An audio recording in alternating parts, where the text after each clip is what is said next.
Welcome to Harmony and Hustlin podcast, where music meets the hustle and the mic is always hot. Tonight, we're diving into the world of karaoke legends with someone who's keeping the spirit alive after dark. He's KJ Clark after dark, and he's an apprentice working under Bobby Vegas, but he's a KJ in his own right, a powerhouse karaoke jockey, and a singer with depth and soul. Please welcome KJ Clark After Dark to the show. We don't have a clapping machine yet because we're new, but welcome, You know Clark. what's funny is over here, I'm going to be off the mic for just a second. I have sound bites. Oh, woo! Wait. Oh, no, that's not the right one. Yay! There we go. You know what, Clark? Were you able to pick that up, Hector? I think so. that I would heard be it in my sick. mind. I heard it in here. I heard it in here. Okay, go ahead. No, this is great. This is how we riff here. I mean, we keep things pretty light. Love that, though. I please help. There's not enough karaoke shows that have enough of those. Like, you see, I got clapping, Seinfeld laugh, crowd applause, wrong buzzer. I'll show you that one. That one's Oh, let's do wrong buzzer. Wrong. Oh my God. So please useful. Pac-Man death, Pac-Man start, fart long in parentheses long, and then there's a fart with reverb, and then there's crowd awe, anime wow. Oh. You know what I'm talking about? Wow. It kind of reminds The me of sitcom Jay. laugh and kids yay. Oh, I love the kids. Yay. That's cute. I like that because it's like, yay. Yeah. So let's get into it. Right. What was your first ever karaoke song, if you remember? I don't totally know. remember. Okay. My first karaoke song around 2000. Let me think. Maybe 2017, 2018. I was working for a catering company, and after the annual company party, we all decided to go to a bar. Nobody mentioned karaoke, but we went to a bar, and there happened to be karaoke there. So in front of all my coworkers and everything, people were signing up for songs, and as soon as I heard heard and saw how it went for other people, I was like, I can do this, And my first song ever was I Want to Be Your Teddy Bear by Elvis. What? Yeah, which was a totally out of pocket. I'm sitting there like, interesting. oh baby, let me be your loving teddy bear. Yeah, that was me. People were trying to do like the classic, like "What's Up" by Four Non Blondes, or "You Oughta Know," Alanis Morissette, and like Bohemian Rhapsody. I'm like, my first karaoke song was Elvis, and it was like a. I bet the ladies ate It wasn't that that up. famous of a song. But I bet the ladies ate that up with a spoon. I think it was just because I changed my voice for a song, and that was my first foray into karaoke, was changing my voice. I like that. Just wanna be your teddy I don't. Can I cuss on this? Yeah, we curse. I don't give a shit about people liking me as a person when I'm singing. I'm not trying to like advertise my personality or like my sexuality or my moves or whatever. Like, I see it as this is an opportunity to share music with other people and represent it in the way that I appreciate it. Right. So if I could do an Elvis song and sound like Elvis, then I just shared an Elvis song with everybody. I didn't share a good song written by somebody you'll never know. Scotty Moore, by the way. In the musical stylings of Clark, So it's like, no, you heard an Elvis song. How did they react to that? Like, how did they? They were just blown away. It was like, first off, there was like Clark a level of mic. musicality that they weren't prepared for, because I didn't fumble it, And then there's there's the like that's a really provocative Elvis song. You know, it's kind of like S&M. Put a chain around my neck. Yeah. Put a chain around my neck and lead me everywhere. Yeah. Oh, let me be your teddy bear. That's what I I said. don't want to be a lion because lions play too rough. Don't want to be a tiger. And that was written a while ago, and it's still kind of really provocative song in 2020. What you say, 2017? Yeah, 2017 was when I did that. But I've gone for other provocative songs, like the infamous what was it called? "Darling Nikki" by Prince. Oh, that was on the Filthy 15 songs that Tipper Gore made sure everybody knew were like the dirtiest songs on the airwaves. Tipper Gore, ladies and gentlemen. Cheers to Tipper Gore. Yeah, that was on the Filthy 15 list. Wow. Yeah, but I made sure I learned that one. Darling Nikki is kind of... That one's always a slam at karaoke. It's hot. It's like, and then he's like, Nikki. Like, he's like, Yeah. You're like, oh, God. Okay, Prince. Rest in peace to Prince and Elvis. I love Prince. I'm a Prince fan over Michael Jackson. Great. Oh, absolutely. Sorry, Michael. I mean... And I grew up with a lot of Michael. But Prince just, for me, I get him. The gender bending,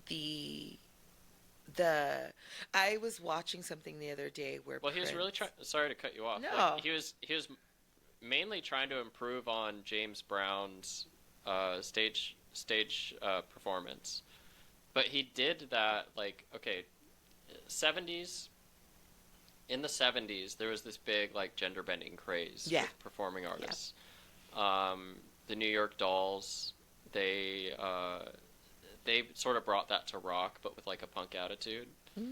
All of those 80s hair metal glam rock bands, it was like a mix of David Bowie and the New York Dolls. I love Just it. slam those together. But like Prince came out of that influence. He started recording in the 70s, I think. Yeah. And so he brought like what James Brown had on stage, and then threw in like the New York Dolls, David Bowie gender bending thing. And in the end, Prince never was a convincing woman, and he wasn't going for that. He wasn't going for that. He was. It was like when Prince did it, he was saying like, "I get you, girls." Yeah. He wasn't saying, "I'm one of you." No.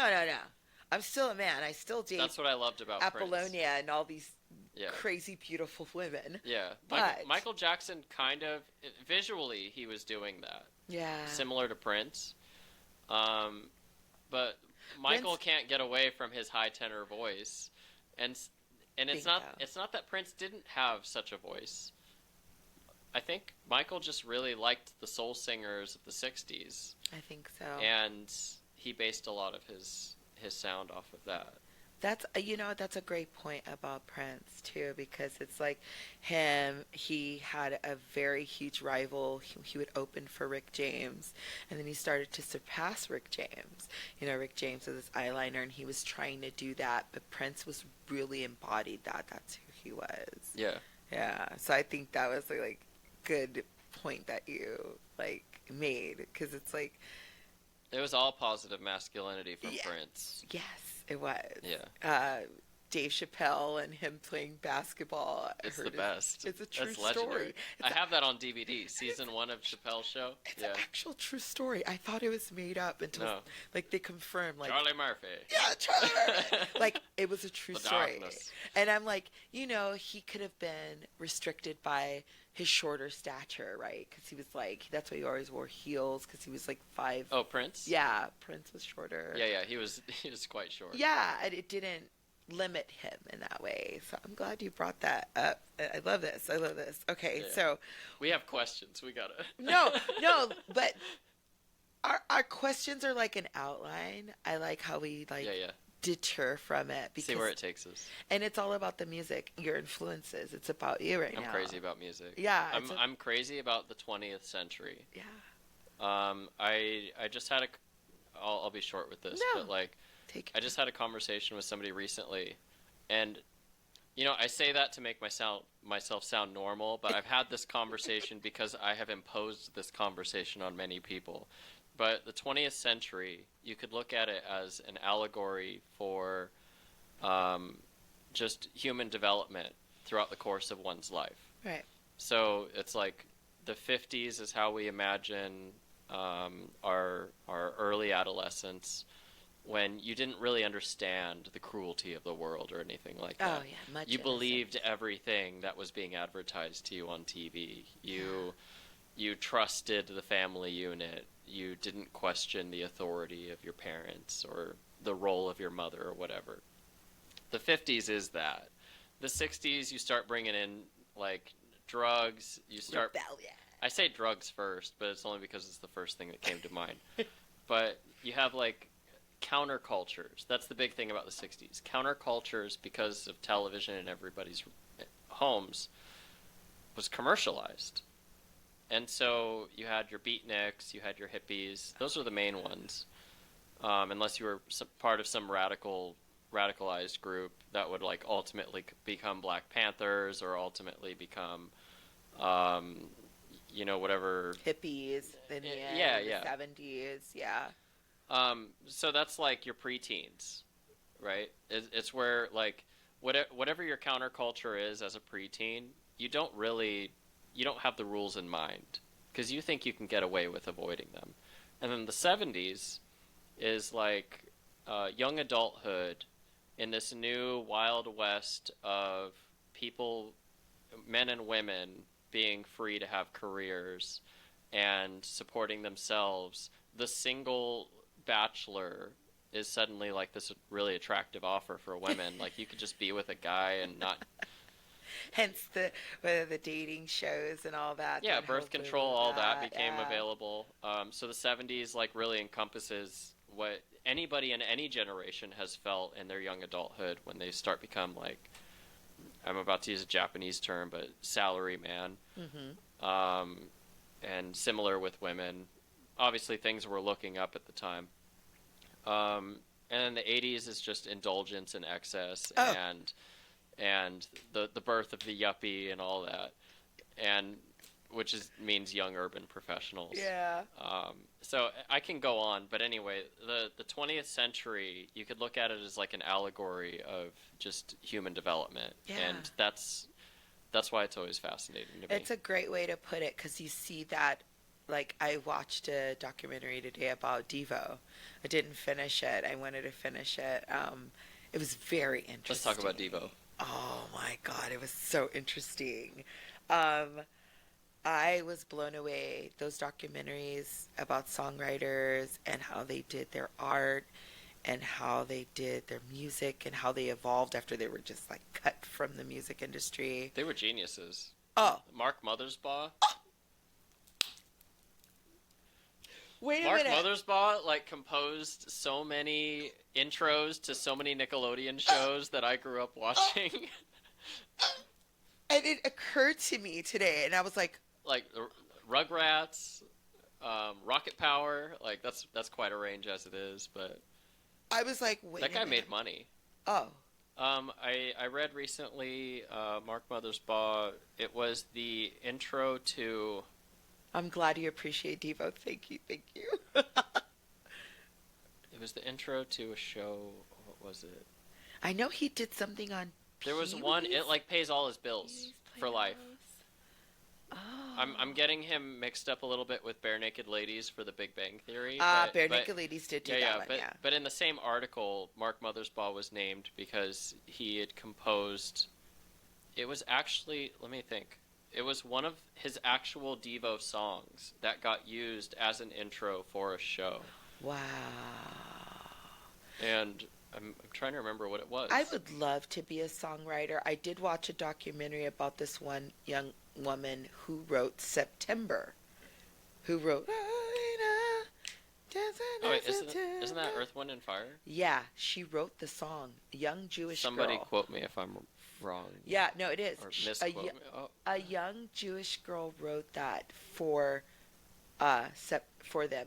Yeah. And she also wrote with the Rembrandts, Mhm. the Friends. The Friends theme? Yeah, I forgot her name. Somebody will find it. That It's was on a Hulu. band like an alternative band. Rembrandt. She wrote it for them. She wrote the song. The Oh, Rembrandts performed yeah. it, and they paid her not very well. She's gone already. Yeah. But these artistic people, such as Devo, Yeah, if you're gonna do a soundtrack for a TV show, never take the lump sum. Always take the royalties. Take the percentage. take the percentage. Listen to us. Yeah, don't take 10 grand to do a TV show because She you're got gonna less sit than there with your that. 10 grand and be like, I can't even buy a car. She got less than that. It was for the pilot, and they said the show's not going to go anywhere. Blah blah blah. And look what Friends is. They say that so Yeah. that they don't have to pay you out royalties. Yeah, terrible. So let's get back to you. So what's the wildest thing you've seen on a karaoke night? Somebody's penis. Ah! No. Yeah. I won't. I'm not gonna name a name, But you know who but you are. it happened at the penis. Wayfarer. Oh, great. And funny story because we have touched on this. The song "Darling Nikki." So this guy, he kept telling me like, okay, first off, he was known for doing this thing every time he would do the song "Redbone." Is it the song or the name of the group? Stay well. That's the one. Okay, that one. Okay. Is Redbone the artist? Or the song? Childish Gambino. Childish Gambino, the song is Redbone? Okay. He would do that song, and then he would, like, dance on the bar, like, really provocatively. And that was his thing. Like, he would always go around and find all the women, and, like as if he's singing it to them. He's moving. And the way that I did Darling Nikki, I don't dance or anything. Okay. I'm not a dancer. I've seen you dance before. That's another podcast episode. Yeah. If I dance, I'm Once. dancing for me, and if too many people notice me, I stop. But I'd sing the song straight. I would just sing it the way that I think Prince sang it. And he always gave me grief about how, like, that's the song. You gotta dance. You gotta, like, draw people in, you know? And one day I came to karaoke. I say day, night.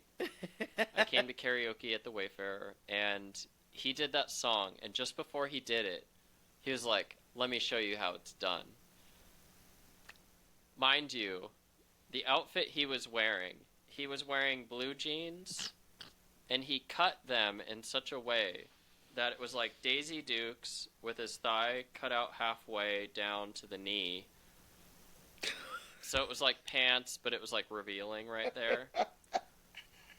And I don't think he did a great job, because what ultimately ended up happening was his penis stuck out from the Daisy Duke portion, the coochie cutter. No. No. While he was doing the song, he got 86'd out of the bar, and he hasn't been allowed back since. Did he? I'm sure there's a breeze. He had to know. There was one person who recorded it on video, and he was asked by the guy to delete the video, and they were friends at the time. Okay. So he did it, but I saw the video, and I was like, that happened. I'm not imagining things. There was a penis. That's the craziest one. Yeah, that's the craziest story. So as far as you're a KJ apprentice, right? Under Bobby Vegas, but He was trying to show me up, and he ended up. Yeah, he ended up showing his junk and getting 86. So that's not quite the way you want to show someone up. Okay, sorry, you can go It's ahead. it's karaoke, not a penis contest. So Yeah. go home. And That's a funny way to put it, because he kind of went for a dick measuring contest, but he got a literal one. He got 86. Shout out to you, sir. I still do that song with him in mind. Yeah. You're like, I remember this song's dedicated to the bloke who showed his bloke to the bar. Yeah. Showed his little lad. He showed his little lad. Uh-oh. No, I mean, cold night. Who knows? I mean, I don't know. Flaccidity is a thing. Flaccidity is a thing. Some people showers and grows. Some people grows and showers. I don't have a penis yet, but in 2027 I will have one. when they make us cryogenic ones where we can use our own cellular DNA to grow our own penises. That's interesting. I would love that, actually. Because it would be yours. Yeah, it would be my. Oh my god. Yeah. I have I have this thing where I always think I have one. I guess people call it penis envy in women. So perhaps I do. I don't think have that's it. exactly what penis envy is. I think penis envy has to do with more of the, like, you're not so much envying the penis in a literal sense. You're envying what being a man affords you in society. Oh, I think I just want a penis. Yeah, somebody can correct me, but that is what I believe That's what it is. Freud meant when he was talking Oh, about got penis you. envy. A Freudian. Yeah, I guess so. I think, yeah, you get the patriarchal, one. I mean, I have one to envy, but I would like my own to. That's another podcast for another day. So you're under the apprenticeship of Bobby Vegas. Bobby Vegas. But I want to talk about you because I see your videos and I see you manning the show, and I saw you live at the Wayfarer. Yeah. How is that going for you? Sorry, I was leaning away from this. I tend to take over for Bobby if he's going to be going to a show. Oddly enough, the tattoo on your leg, Deftones. It's mostly been Deftones shows, and I think one like Depeche Mode show. But he'll like go do something, and he can't be there for karaoke, and so I'll take over. Nice. That's only occurred at the Wayfarer. He does Dirty Nellies on his own, and he keeps it that way. And then his best friend Angel will take over for him there. Okay. Um, What would be your dream venue though for you? Because I could see you, honestly, in my opinion, and I've seen you sing and I've seen you run the show, have your own show. So Yeah. what would be your dream venue? my dream venue. I'm going to answer in two different ways. Go. One is if I could name the name of a venue, and then the other is conceptually what kind of venue would be the best. So conceptually, something like the Wayfarer, in that, like, insofar as there's a stage, It's great a there. full stage that bands play on, but today it's karaoke. Where there's an excellent sound and stage setup. There's an in-house sound engineer who handles the house mix, because I can't hear the house mix. I can only hear the stage mix because I'm on stage, right? I have the karaoke booth or the table and all of my equipment on the stage on the corner, so all I hear is what comes out of the monitors. I can't hear the house mix. I like that setup for karaoke for a lot of reasons, but the fact that the venue itself draws in crowds for hosting bands and maybe even like trivia or comedy all week, people know about the place and it has nothing to do with karaoke, so they're going to come anyway. That's conceptually, I like that. Okay. If I were to name a venue that kind of does that isn't the Wayfarer,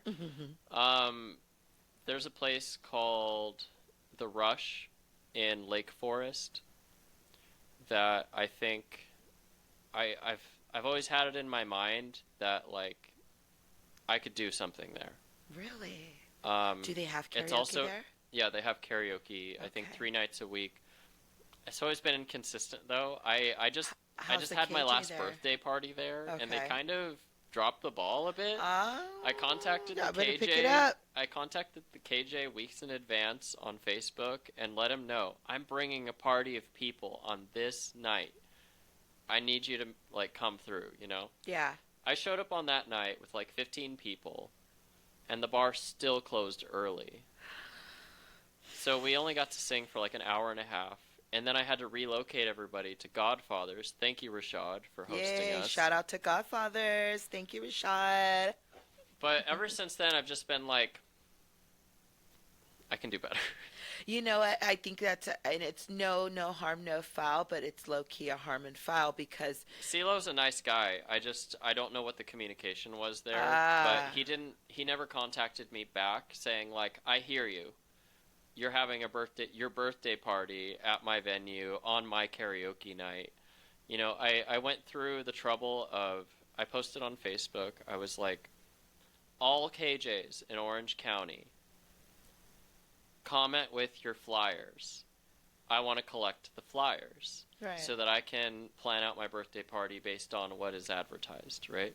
And I right, picked the Rush because I yeah, like the stage and I like the setup because there's the stage and then there's like what is it? There's a bunch of seating that is only meant to be accessed by the bar and access to the stage. okay, And that then sounds there's good. like pool tables over there in the corner, but they have nothing to do with this whole Pool stage and setup. karaoke. So it's amazing because you get like this. Have you ever been to Proof in Santa Ana? Yes, I have. You Yeah. took me I love there. the sound of Proof because of the same thing. You have the stage at the end of the room and this narrow room where all of the attention is on that stage. Right. And then the bar is right there to the side. They got the screens and everything. And so you can hear yourself bounce off at the front wall, Makes sense. And the Rush has a similar, like acoustics, has similar acoustics to that. Wow. So That would have been if I could name a bar, it would be that. okay. Conceptually, something like the Wayfarer and the Rush kind of fulfills that dream. Does he do the guy from the Fever Band? Does he still do the sound for the Wayfarer? Um, I forget his name. He's been doing it for the years. Fever Band. I haven't heard of that. Oh, is he from? I don't know. Fever Music. I don't know. Maybe I'm wrong. I'm gonna say no because the person who mostly does the sound at the Wayfarer now, his name is Frank. Oh, okay. He's very good at his job. They've gone through maybe 4 in the last 2 years. Okay, got you. Okay, then it's not him. So Okay. yeah, your information might be old. Yeah, might be old. Might be a bit outdated. How do you handle people who take, let's say, either karaoke way too seriously, which there's no such thing because I take it seriously myself. I'm sorry. Yeah, Or part of my people- answer is going to have something to do with what you just said. Yeah, or like the drunk people that just kind of like, I don't know if you deal with that at the Wayfarer. Totally. So how do I deal with people who take karaoke too seriously and people who are too drunk, right? Okay. So people who are drunk generally don't last more than one song. So I let them do it. They do the one song, and by the end, they're just like, I'm cooked. Yeah. Yeah. I let them do it, and I don't like, I don't make fun of them or anything. Yeah, yeah. I make faces. Like, But I let them do it, and I let them have their spectacle, and it's, if they're on it enough that I can maybe throw in a backup vocal, like if Yeah. it's in the song, let's say they're doing In the Middle, oh, so or you're The one Middle of those by, KJs. I love KJs like that. That helps out the singer. That's yeah, what you're I always referring hope to? that like they're doing a song that has a backup vocal written into it because then I can kind of keep them on God bless you. point. I love that. Yeah. If they're if if they're totally off script, I can't help them, and I'm sorry, but I try to help them as best as I can and get them to do their one, swan song performance before they decide they're too drunk to do it again. Because if you're that drunk, you're not going to wait an hour to sing again. You're No. out of there. No, you're done. Yeah. And then as far as people who take it too seriously, there's different kinds of serious when it comes to karaoke. I tell people all the time, especially drunk people, that the currency at karaoke is not courage. It's sincerity. I like that. And sometimes people don't drink so much knowing that it has nothing to do with the courage aspect. It's sincerity. Like, sing the song like you actually love the song. Right. Don't make a fool out of all of us. Right. We came here to sincerely sing our karaoke, and so if you go up there and you you care about the song and you take it seriously, you can sing it poorly, you could sing it amazingly, and everybody will know that you were sincere, and Right. they'll love you no matter how you did. But if all you think it is courage, these are the kinds of people who get up there and think that, oh, the problem with everybody that came before me is that they're not wowing the crowd and trying to get them to be involved, or Right. oh, well, the problem is they didn't have the courage to run off the stage and sing it to everybody, out there. And they get it wrong, like, every time, if they think it's about courage. Right. Like, taking yourself and your song seriously doesn't contribute to people thinking that you are arrogant or something like that. You can be arrogant without taking your song seriously. True. You can be arrogant by, like, saying, oh, screw Seal, I'm Yeah. going to do Kiss from a Rose in a way that people are forced to hear how I did it, Yeah. Or I typically I'm do gonna, that. I'm going to do Celine Dion, Yeah. but you can't sing along to this because I'm going to make it unsingable to anybody else who knows the song. I do that. I sing the live version of No, Dreams. you don't. There's a difference between the live version. But I There's do a big it to the difference regular between version. doing a live version of a song over a studio version Got that it, you would get okay. at karaoke, and singing it in a way where it's like you're never going to be able to guess the melodies I'm about to do. Got you. Okay. Yeah. That would be an example of somebody, and I wouldn't say that they take karaoke too seriously. It's themselves. They want you to like them. They want you to think that they are different than everybody else. Bingo. Pay attention to me. Screw Celine. Screw Celine. Screw the Whitney. songwriter. Screw them. It's about me. Screw Mariah. Yeah. Screw. It's about me. I'm gonna show you a version of this song you'll never hear anywhere else. You'll never hear any. Okay. And even if you love the song and you know it, you can't sing along because you'll never guess where they're going with it. you would never guess. They this want a melody. silent hall, ready to listen. And that's So kind of that not would what be my definition of maybe what people mean when they say taking karaoke too seriously. Yeah, that's kind of not what it's about, because you do want people to sing along and be like, hey, oh, wow, like, the song that you sung earlier, like, I'm like, oh, that's, like I haven't heard it in so long, and you can appreciate that, or you could appreciate, Yeah. the other night, my boyfriend sung Pixies, but not Monkeys Gone to Heaven. What's another Pixie song? He did, Don't they have a song called, like, Where Is My Mind? that's the one he did. Oh, that's the one? And I never heard anyone. He's like, I'm Shout gonna out do it to for the O-Time for always singing Pixies. Yeah, shout out to O-Time. Dude. And I love when people sing Pixies because I'm a Pixies fan, but not everyone else is. So you're Yeah. taking a risk. You're like, oh my God, are the people. And then people were singing with him. And I was so happy because I was looking at him and he looked all happy because like he was really scared. Like, it's my first time. I don't know if people are going to be into it. And there were Yeah. people that you would look at them and think that they weren't into Pixies and they were singing along. And Yeah. I think that's the beauty of karaoke. And it kind of takes me to my next question about like, how has hosting changed the way you see karaoke versus when I first met you, you're just, karaoke singer. artist, but you're more to me a karaoke artist. You're not just a karaokeer. You're more of a karaoke Well, that's artist. flattering. No, but it's true to me, personally. That's how I see you, as opposed to just people who just go to karaoke.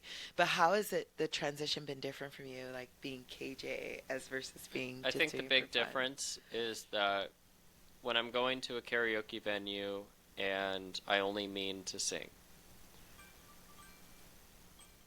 I Paging guess I Dr. accidentally Clark. set a timer on my watch. Paging Dr. Clark. No. I guess the difference would be that when I'm going to a karaoke venue to sing, I am seeing everybody around me as almost an impedance. because there's the song I came to sing, and then there's the song I think will not piss people off, or I'm gonna sing a song, and then it turns out the people here, they wouldn't get it, Yeah. or it'd be too much, right? And so that's how I would look at it, just depending on the venue. You know, if I were to go to Vintage Lounge, that's how I would feel. Oh, yeah. That's how I felt every time I go there. It's just like, if I don't read the room, I'm cooked. Yeah. You know, people are going to actually not want me to be here. Right. But if I go to somewhere like Blarney Stone, the place is always packed. Good job, Kevin Karaoke. But the place is always packed, and people are singing all kinds of different songs. Nice. So I go to a place like there, and it's just like, what is nobody singing? Because it's going to go well anyway.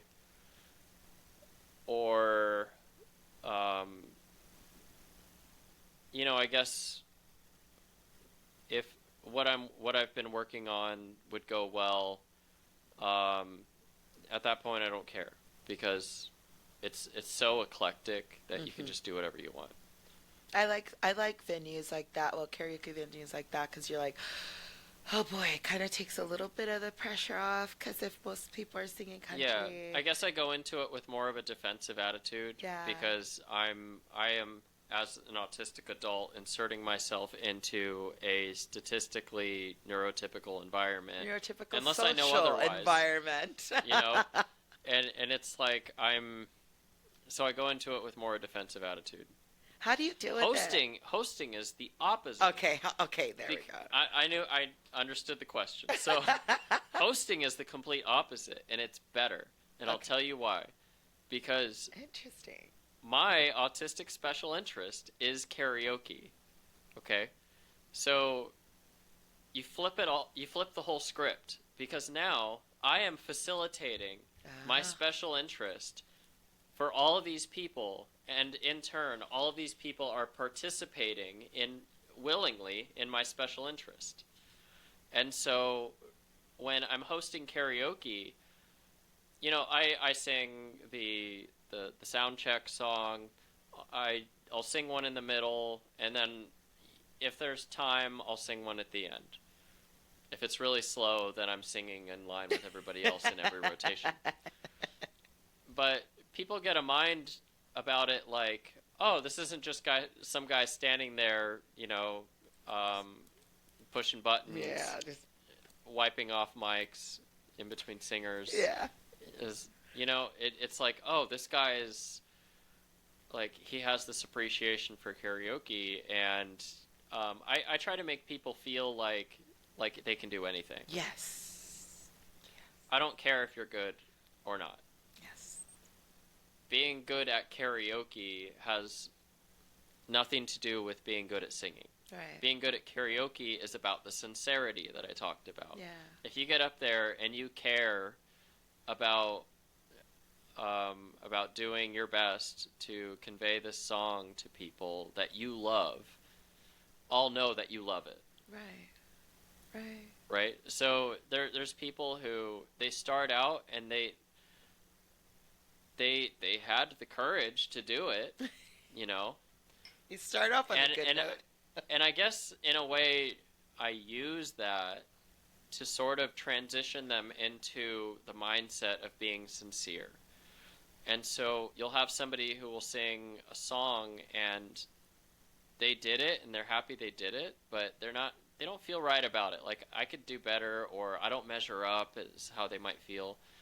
And I'll look at it as like, all right, this is my way to, like, get them to stick with it and come next week and try it again. And then I might give, like, maybe a little piece of advice, but I think the biggest thing is to just be encouraging and say something nice about the fact that they fucking did it anyway. Yeah, yeah. You know, like, because if I got up in front of a mic on a stage and I sang it the way that person just did, I don't have the courage, key word here. Yeah. I may not have the courage to ever show my face in that place again, right? But they did.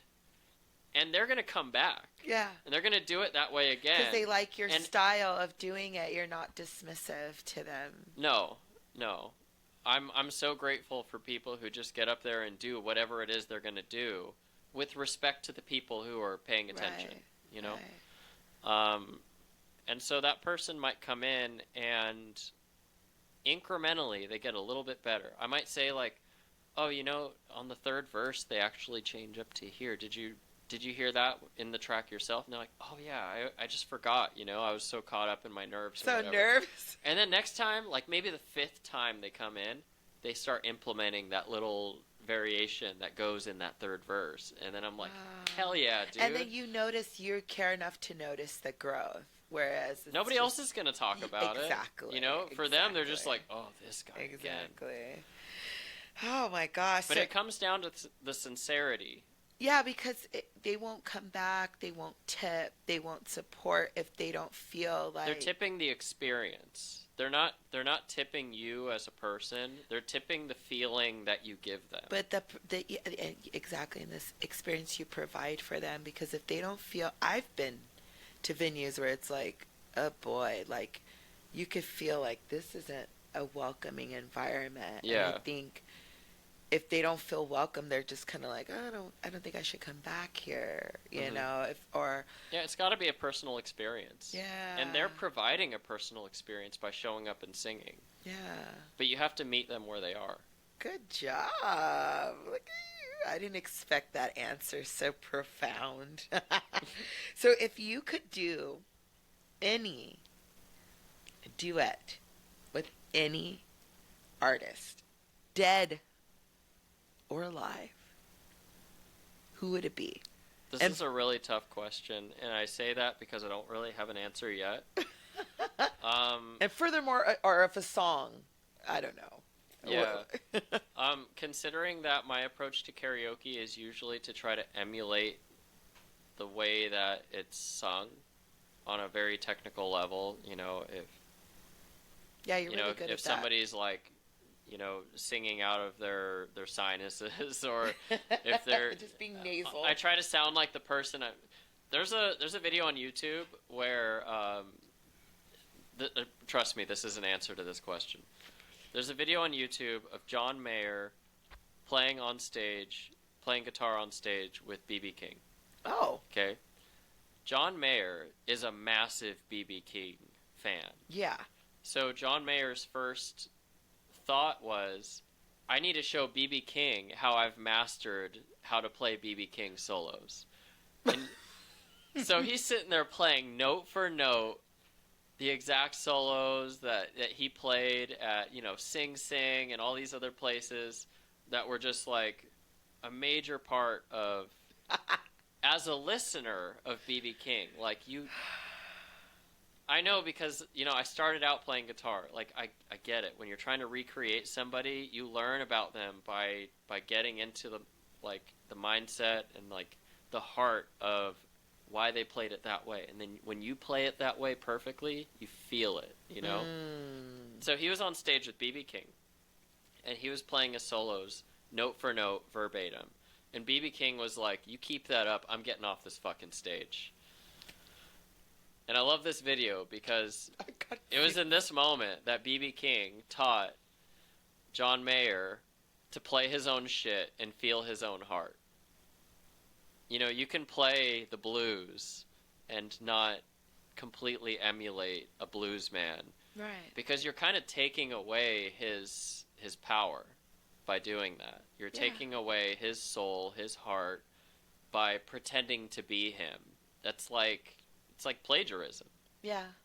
Yeah. In some styles of music, emulation is sort of frowned upon. Yeah. You can't, like in rap, for example, if you quote somebody else's lines in a rap song, that's plagiarism. Right. You're not showing appreciation. You could have said anything else. And even if you mentioned them, if you're not singing their praises, you're dissing. Yeah. You know? Yeah. That's It true. works similarly in blues and jazz. Wow. Well, maybe more so in blues than jazz, because in jazz it's not frowned upon to quote a solo, It's kind of like an honor, Like a paying homage, but not almost. too much. You can't quote somebody's entire solo. You can take a piece of it, but in blues, if you take somebody else's, you're kind of taking credit because you can't sit there and say, "Oh, this is a BB King lick," and then do it. Yeah. You're just gonna do a BB King lick. The new crowd is gonna think it was yours, Yeah. and they're not gonna even bother thinking about BB King anymore because they got it from you. Yeah. Right? Okay. Anyway, so Didn't think about it that way, but yes. John Mayer did that, and I'll never forget. It was like BB King. I have so much respect for him, but he was like, "You keep that up, I'm getting off this fucking stage." He's like, I'm out of here, dude. Yeah. So, as far as I promise I'm coming back in. No, as far no. as my like dream duet, it's hard to say because I would be John Mayer in that situation. Interesting. Where I'm gonna be like, I'm gonna show them how I can do them. Okay. And so I have to think of it as like, if I were to sing along with somebody, first off, would they be okay with that?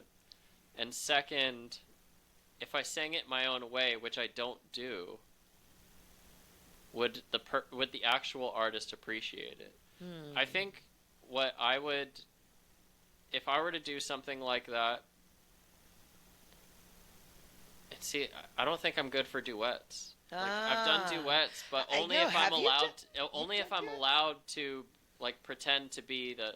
So I guess it would have to be a duet in its own right. So let's say it was like A Whole New World, Aladdin. Oh, I love that song. I really do love that. I don't know the name of the girl who sang Jasmine's part. I could pretend to be the guy who sang. Was that Peebo Bryson? Who sung that? Male vocal. I forgot. The male? I don't know. I think it was Peebo Bryson or some guy. Or another good one would be, let's see. Summer Wine. Oh. Summer Wine it was Nancy Sinatra and Lee Hazelwood. They did that duet. Wow. And since then, a lot of people have done a duet on that song. Lana Del Rey did a cover of it. I love Lana Del Rey. Who the artist Shout was out who to did the Lana male Del part, but Rey. he did great. Shout out to Lana Del Rey. I don't know her name. She sang for the Coors. They do that song Breathless that was big in the 90s. Leave me breathless. That's the one. Okay. So her from the Coors, she happens to be Irish, and so Bono, who is Irish, they sang a duet together on that song, and I love their duet cover of Summer Wine. That would be nice. I've never heard it, but I can just imagine. So something like that, where like yeah, where conceptually it's meant to be a duet, and I can do it however I want to do it, and whoever is on the other side, they're going to do it however they want to do it.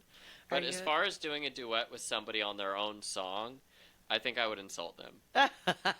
Back to the BB King. Yeah. You don't want to be the John Mayer in this situation. I don't want to be a John Mayer.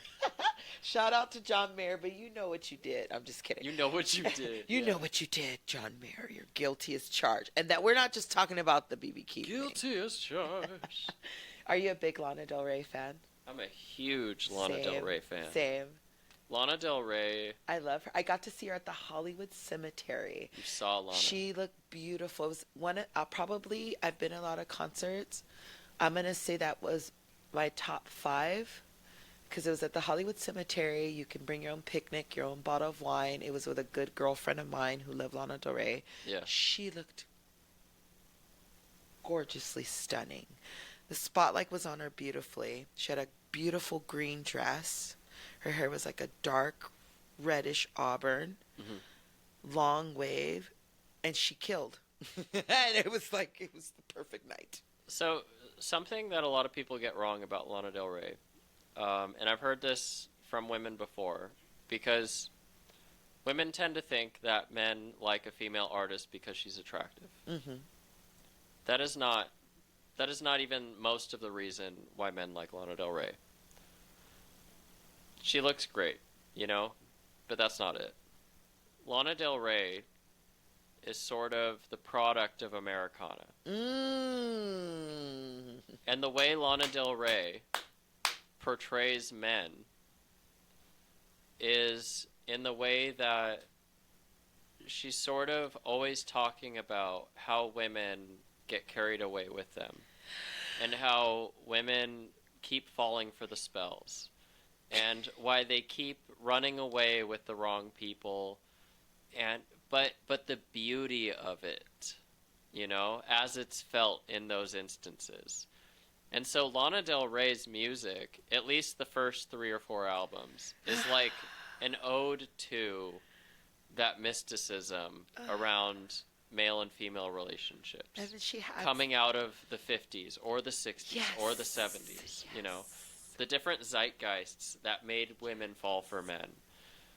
And she adds that. And so as a man, when I listen to Lana Del Rey, I feel like I'm hearing about sort of the magic that men may or may not have anymore. Yeah. There's all kinds of songs where it's like you're hearing about the male fantasy from a woman's perspective, from the perspective of somebody who falls for it. Yeah. That's And me. so what you get is, warts and all, you get an honest portrayal of men who don't deserve that attention or don't deserve that love, or they're too. It's like rebel without a clue in some sense, But they don't know yet. The woman doesn't know yet because she's still falling for it. There's not a lot of artists who are putting out that sort of. Well, she doesn't really either because it was only her first 3 or 4 albums. Yeah. Which I have on vinyl. Oh gosh, I gotta get them on vinyl. I like the Yeah. Norman fucking Rockwell, that one too.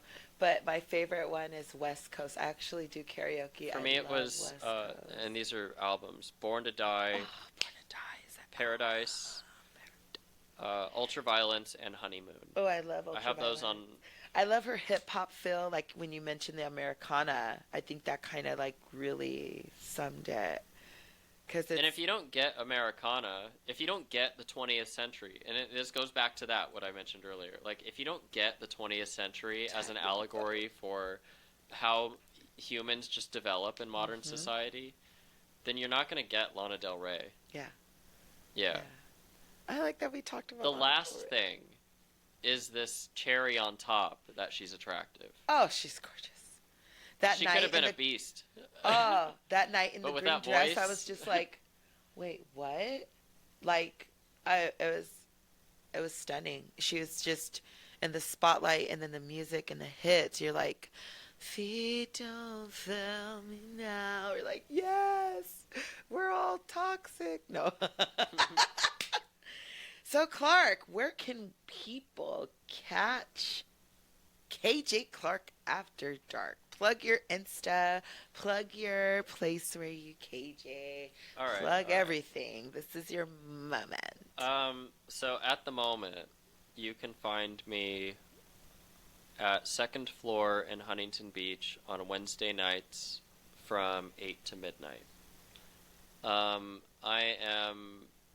It's Bobby's show, but I'm there the whole time, right next to him, co-hosting. The Wayfarer changed to every last Sunday, unfortunately, and it's a crime. That's a crime. We need to get more people out there.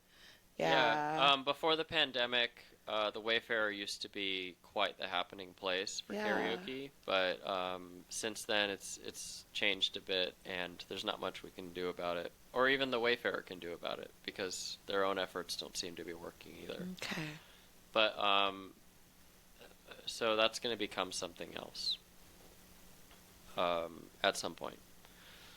But I'm working on getting my own rig together so that I can start accepting my own gigs. Not that I haven't even accepted offers, or not that I haven't been given offers, I just can't accept them.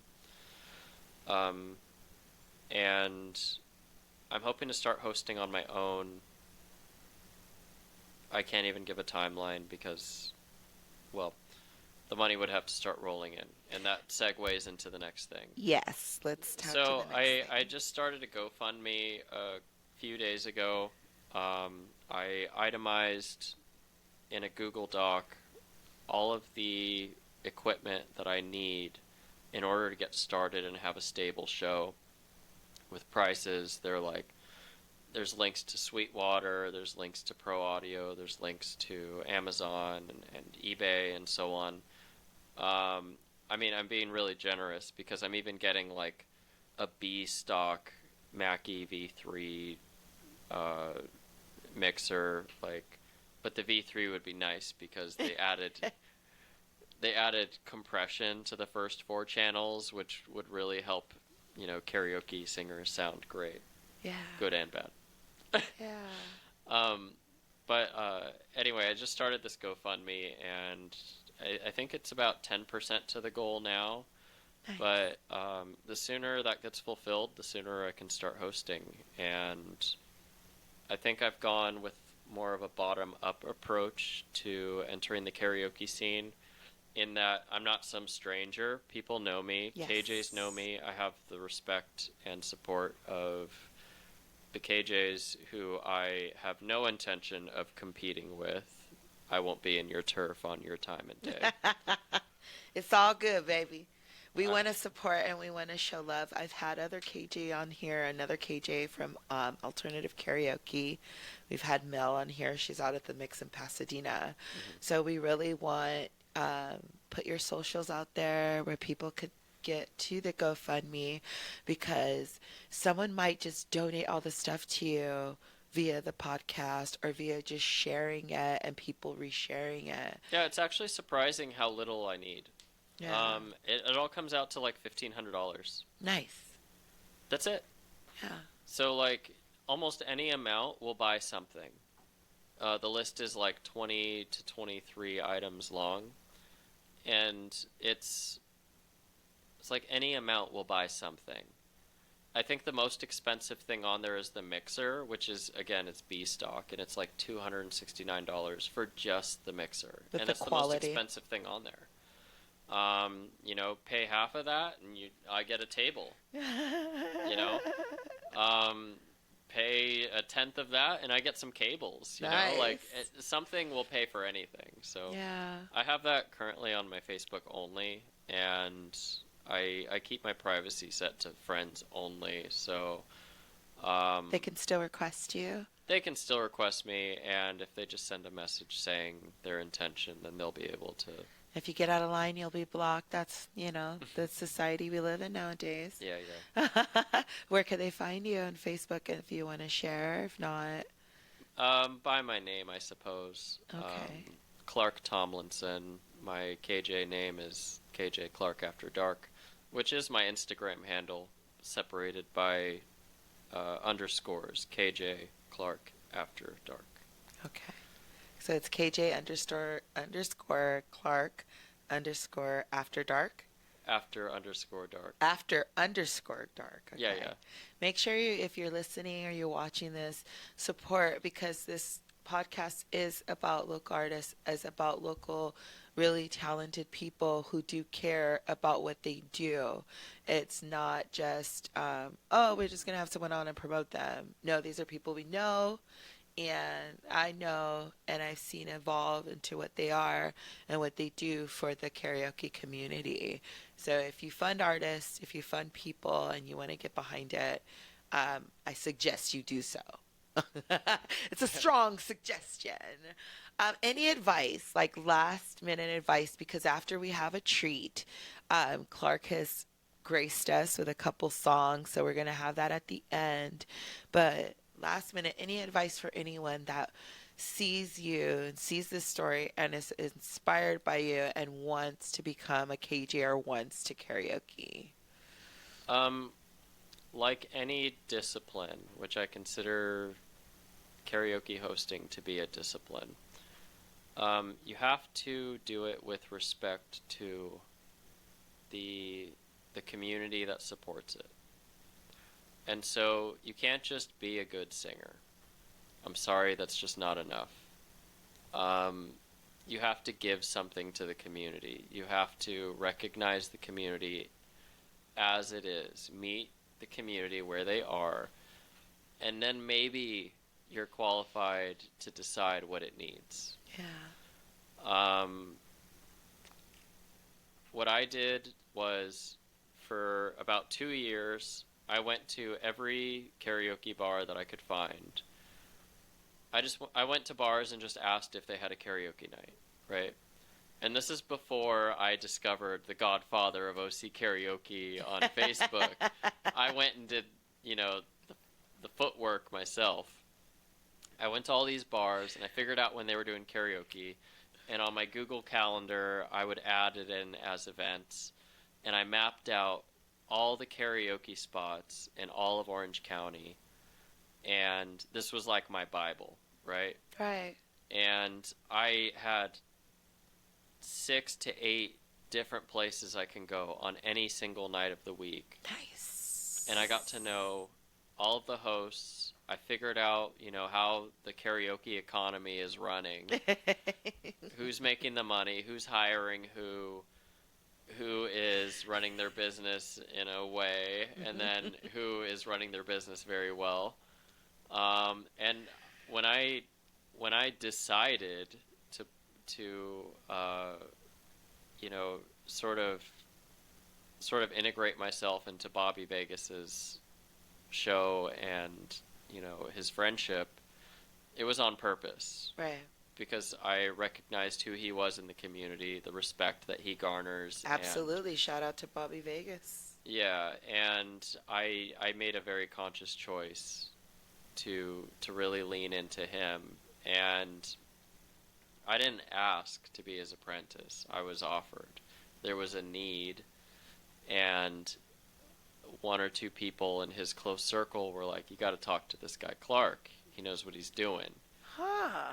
And so that's how that came about. Wow. And so from then on, I've been accompanying him on some of his shows weekly and learning everything I can from him, and earning the trust of his regulars, yeah, of his community. And people like me, people trust me, people,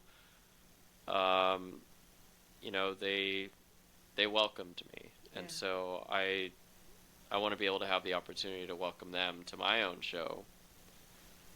And, Bobby's going to make a cut of it because I'm using his database. Thank you, Bobby. Right, thank you, and Bobby. His business name. Thank you. And that's guaranteed. So I feel that I am, I guess I have, not the right, but I have the standing to be able to give back to the karaoke community in a way that I think it needs, and with respect to the karaoke community. I think that's a great I don't piece. want attention for my singing. Yeah. I want to facilitate my special interest for these people and I who think willingly it's a byproduct participate. because your singing is on point, obviously. So it's a byproduct because your singing is also a reflection of him too. So that's a great piece of advice, like people having to be trustworthy, be present, show up. It is a community, recognizing all those elements that go into it that are not taken for granted at all. Mm-hmm. All right, well, I am so glad that you came out. I really, really, really, from the bottom of my heart, thank you so much for coming out. Thank you for having me. This was a pleasure. Yeah, this is so fun. I had a blast, and I'm glad you took time out of your schedule to come out with me and come on my podcast. Like, I'm really grateful. I get teary-eyed, so I have to stop myself. Because I'll start crying. I'm a dork. Don't cry, because if you start crying, I'm going to start crying. We're all going to cry. But this is great. So that was KJ Clark After Dark, keeping the nights alive, one banger at a time, from learning the ropes with Bobby Vegas to rocking the mic with style. He reminds us that karaoke isn't just fun. It's community, courage, and sometimes chaos in the best way. Oh, not courage, sincerity. And sincerity. So it's not so much the courage, but the sincerity.